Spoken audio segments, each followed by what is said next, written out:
et de viols et de films qui sont tournés et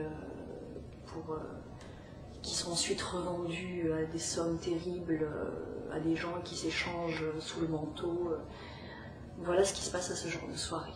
Et tous ces gens d'influence se retrouvent au nom d'une philosophie qui viserait à dépasser les limites humaines. Dans quel intérêt? Dans quel but?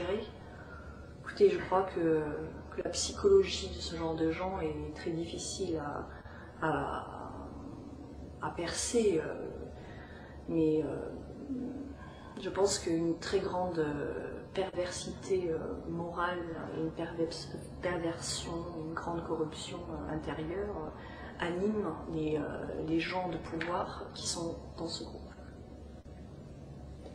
Est-ce qu'il vous a parlé de sacrifices humains ou de rituels sataniques ou d'autres choses? Il nous a parlé effectivement de rites et comme je vous le disais, de cette philosophie qui n'est pas sans rappeler certains rituels. Est-ce qu'il vous a dit qu'il avait assisté à des sacrifices humains? Notre père était un membre de ce groupe et avait assisté effectivement à ce genre de choses. C'est la raison pour laquelle il était à ce point-là terrifié et qu'il se sentait menacé dans sa vie. Parce qu'il savait beaucoup trop de choses sur beaucoup trop de gens qui participaient à ce genre de soirée et qu'il avait notamment de nombreux éléments à ce sujet-là. Est-ce qu'il avait lui-même participé, est-ce qu'il avait réalisé des sacrifices humains? Écoutez, vous savez, le témoignage de notre père, nous l'avons reçu, nous l'avons rapporté de la manière la plus exacte possible. Il nous a dit à quoi il avait assisté et ce qu'il avait vu.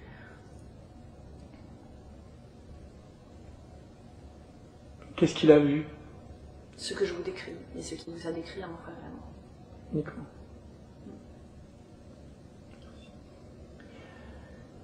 Est-ce qu'il y a d'autres choses que tu aimerais dire? Non. Non, je pense que ça vient en complément de ce que mon frère a déjà dit. Qu'est-ce que tu attends des gens en général? Des autorités, si jamais il y a des... C'est la vérité, tout simplement. C'est la vérité parce que nous savons pertinemment que notre père n'a pas connu une mort naturelle et ce que nous cherchons plus que tout, c'est la vérité sur la mort de papa. Elle nous est due. Il y a déjà sur le moment, lorsque notre père nous a révélé tout ça, je l'ai perçu très durement. Ça c'est évident.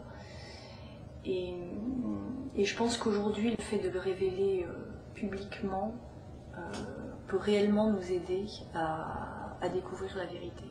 Et je pense que ce genre de choses, aussi graves soient-elles, doivent être connues du grand public.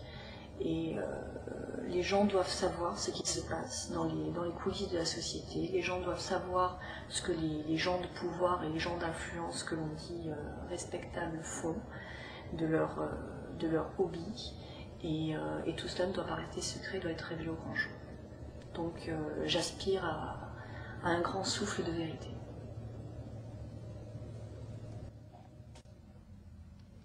À vrai dire, cette affaire, ce magma m'anime des sentiments les plus divers. Bon, tout d'abord, par rapport à mon père, je n'ai jamais été un tant soit peu animé de haine à son égard, malgré tout ce qu'il a pu nous faire. D'autant que la haine n'est jamais une solution. Disons que j'ai souvent regretté tout ce qu'il nous a fait subir, et là, j'avoue que je suis attiré et animé d'une très grande tristesse, déjà de constater, d'apprendre de sa bouche même, et dans quelles circonstances, et si peu de temps avant sa mort, les turpitudes dans lesquelles mon père, un magistrat haut placé, est allé se vautrer. Donc c'est vrai, vraiment une très grande tristesse. Tout cela me navre au plus haut point et même bien davantage. Bon, d'autre part, il est vrai que je suis animé d'un certain degré de compassion envers son ambivalence dans les derniers temps, bon, après avoir été l'ennemi qu'il fut pour nous, et cela sans le moindre motif. Bon, il y avait chez lui un aspect, bon, derrière son cynisme, hein, il nous avait dit qu'il nous racontait ça aussi pour se ménager des assurances, hein, je cite. Mais même derrière son cynisme, il est revenu vers nous aussi. Cela se sentait, c'est des choses qu'on sent viscéralement quand on descend de l'intéressé. Bon, il y avait un aspect rédemption. Je crois qu'au dernier moment, au moment où le sol se dérobait sous ses pieds, au moment où sa vie commençait peut-être déjà à lui repasser en accéléré, notre père a réalisé l'immense gâchis qu'il a fait de toutes les possibilités qui lui étaient tombées du ciel. C'est quelqu'un qui a eu toutes les chances et qui a tout jeté avec le pied et qui s'est même donné de la peine, hein, pour faire du mal gratuitement aux autres. Je pense qu'au dernier moment, il a eu une mauvaise conscience terrible, peut-être une grande peur aussi de ce qu'il attendait au-delà de cette mort qu'il sentait approcher à grands pas. Et il est venu nous voir un petit peu comme on serait venu voir un confesseur, je pense, au-delà de l'aspect utilitaire qu'il y avait dans sa démarche. Il y avait un repentir.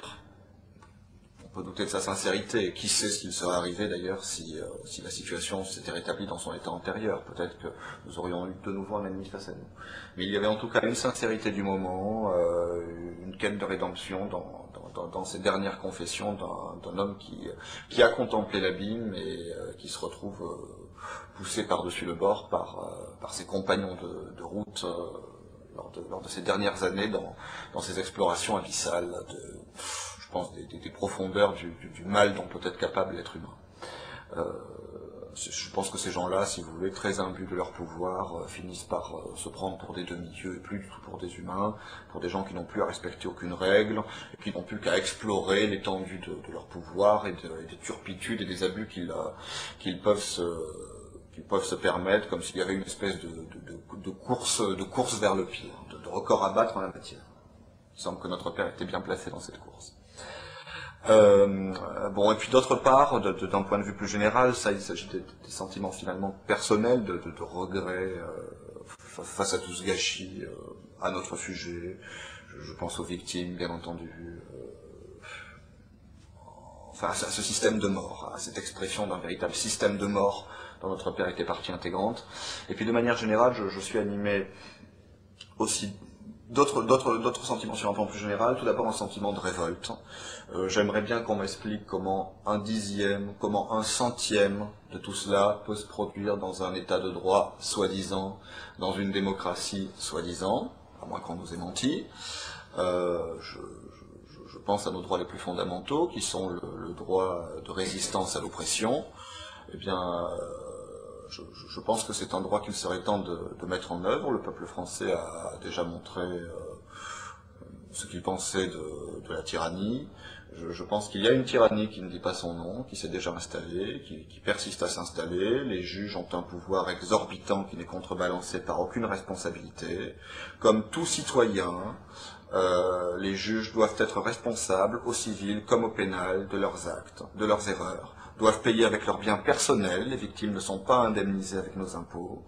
Les juges sont des gens qui jouent avec nos vies. Le juge Burgot a brisé la vie de 13 personnes à Outreau, que strictement rien n'accusait, cautionné par la Chambre de l'instruction, cautionné par le restant du système. Comment se fait-il qu'un juge peut, simplement le plus discrétionnairement du monde, décider que 13 personnes doivent passer 3 ans en prison alors qu'elles n'ont pas été condamnées par un tribunal, et puis le tout sera ensuite financé à 100 000 € chacun par nos impôts, et le dit juge, le juge Burgot, sera récompensé pour l'ensemble de son œuvre par une promotion au parquet antiterroriste de Paris, où il pourra causer encore bien davantage de dégâts. Donc il y a des déséquilibres flagrants dans le système. Je pense que le système n'est pas réformable et qu'il est temps que le peuple qui avait confié le pouvoir judiciaire est un pouvoir qui n'appartient qu'au peuple. Ce pouvoir a été confié aux juges pour servir. Ils l'ont détourné en moyen de domination mobilisé pour la servir. Il est temps que le peuple se mène à nouveau de ses propres affaires, qu'il a trop longtemps déléguées aux mauvaises personnes. Et donc j'ai un sentiment de révolte qui me donne envie de rappeler à tous ceux qui pourront regarder cette bande notre droit constitutionnel à tous, et même notre devoir citoyen de résistance à l'oppression lorsqu'elle se manifeste. Je pense qu'il n'y a plus grand monde qui ait le moindre doute à ce sujet-là. Donc attendons-nous. Et puis bon, au-delà de ce sentiment de révolte, pour terminer sur une note plus positive, je suis animé par un immense espoir. Je pense que le système est malade et que cette maladie est devenue tellement évidente, tellement grave, qu'elle est en train de générer ses propres vaccins. Je pense que les gens comme nous sont plus nombreux que ce qu'ils croient. Certains se reconnaîtront peut-être en m'écoutant. Et je crois que les problèmes ont fortement tendance, lorsqu'ils deviennent trop graves, à générer leurs propres solutions. Cela fait beaucoup trop longtemps que le vase déborde. Et je pense que cette affaire est l'occasion idéale, en dévoilant enfin des choses pour lesquelles on n'aura épargné aucun effort pour les dissimuler au peuple. Je pense que la vérité va enfin apparaître en pleine lumière, et que la vérité nous rendra libres.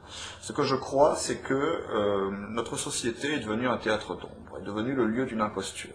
Nous sommes tous un petit peu sur une scène, ne nous doutant pas